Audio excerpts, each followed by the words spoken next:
We're at the Cyprus High Commission in the UK, and here in front of me we have the High Commissioner of Cyprus in the UK, Mr. Euripides Evriviades, who is retiring this year. You've been a great statesman to the UK Cypriots. You've been a legend. You've been a friend to me. You've been a friend to everyone in London and the UK. And it's a sad loss for us in London, but that's one of those things. And what's your highs and lows in London? Well, Michael, first of all, I would like to welcome you to the Cyprus home. The Cyprus High Commission here in London is the home of all the UK Cypriots in the United Kingdom. So it's a special welcome to you. Second, I would like to also pay tribute to the newspaper that you represent, Parikiaki. Also, of course, together with Eleftheria, the other newspaper, both of you are doing a wonderful job in informing the community about community events, informing the community of what is happening in Cyprus, and vice versa. The community informing also Cypriots in Cyprus what is happening. So you do a lot of good work for the cohesion of the community. Also, Parikiaki is known for the signature event of the community, which is the Wine Festival. In the last 6 years, I have attended all of them, naturally, and all of them have been under my auspices, which I consider it a unique honor. You're asking me what the highs and what the lows are. We should be having another interview in order to give more substance to these things and be more specific, but at the general level, I would like to say that the fact that I am here for the last 6 years, representing our beloved Cyprus, in it of itself has been the highest honor that I could ever have. And I'm thankful to the President of the Republic, Mr. Nikos Anastasiadis, who appointed me here. I am thankful for given the opportunity to serve and to also serve our very vibrant and UK Cypriot community here. And when I talk about Cyprus, I mean about all Cypriots that are here in the United Kingdom. That's been the highlight of my career here in the last 6 years, to be with people that love Cyprus, that give generously from their time and from their money so they don't forget their roots and for the good of the relations between Cyprus and the United Kingdom, providing a true human bridge between the United Kingdom and Cyprus. What are the lows? Well, the biggest low of all, of course, is that I am retiring after 43 years and with the Cyprus question still being unresolved and our country being divided. And this is not the best of situations. It's a lose-lose for the people of Cyprus as a whole. And when I say people of Cyprus, of course, I mean Cypriots, irrespective of their ethnic background. Cypriots of Greek ethnic background, they're proud. Cypriots of Turkish background, they're also proud. Armenians, Maronites, Latin, the whole quilt that makes Cyprus. This is a lose-lose situation for all of us. We have to reunify our country under a bicommunal, bizonal, federal solution, a Cyprus for all Cypriots and for nobody else. So this is my saddest part, is that I'm retiring and our country is still divided. So this is my lowest point, Michael. I mean, you come to the UK, you're seen as a big population of UK Cypriots, maybe 350,000 to 400,000. We're 4 hours away from Cyprus flight time. Do we still have our Cypriot identity in this country? Well, this is a melting pot. It is a melting pot. I mean, you here you have a mega capital, a mega metropolis. United Kingdom, it provides in many ways a melting pot because you have so many ethnicities in this country. I don't know how many. I mean, I read somewhere over 90 ethnicities. Of course, and everybody is proud to be British citizens, but also proud of their origins. I mean, the Pakistanis, the Indians, the Sri Lankans, many good people that I know that are coming from the Caribbean, from all Commonwealth countries. They're all here.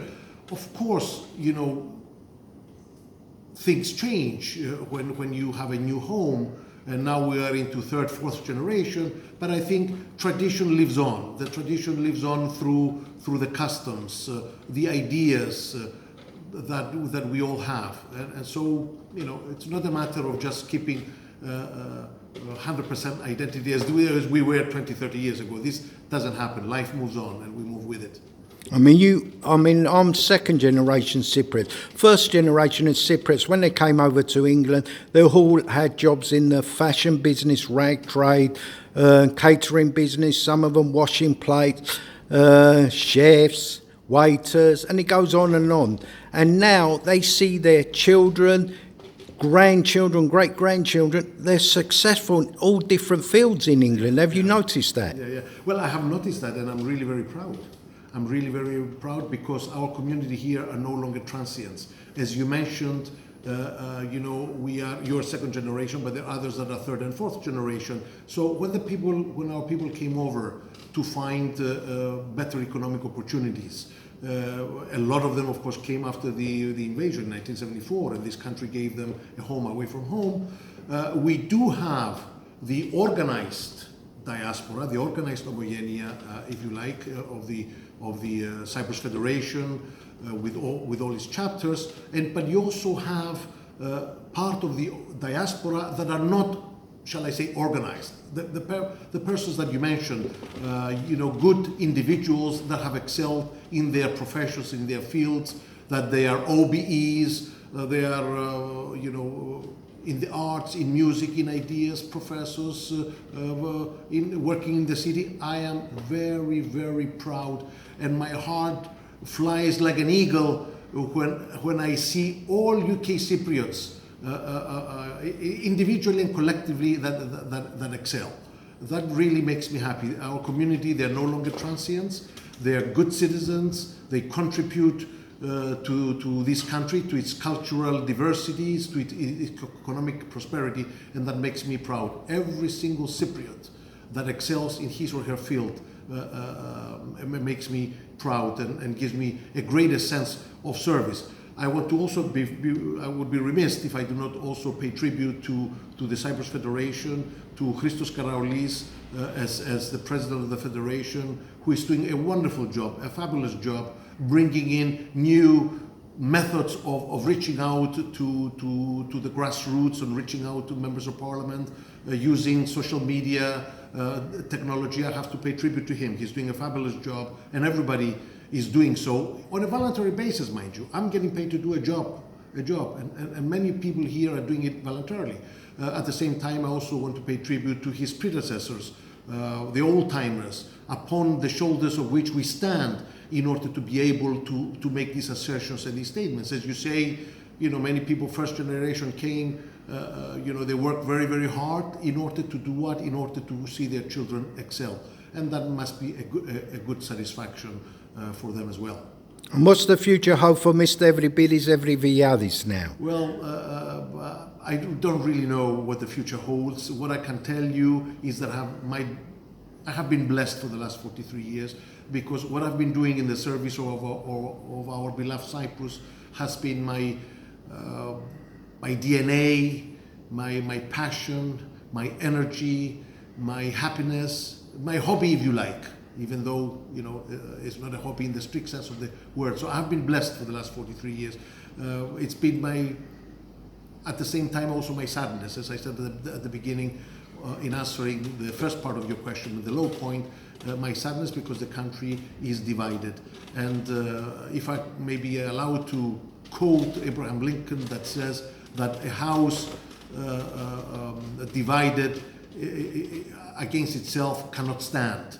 So we need, for us as Cypriots, to join forces for the good of our country, and Cyprus only for the Cypriots and for nobody else.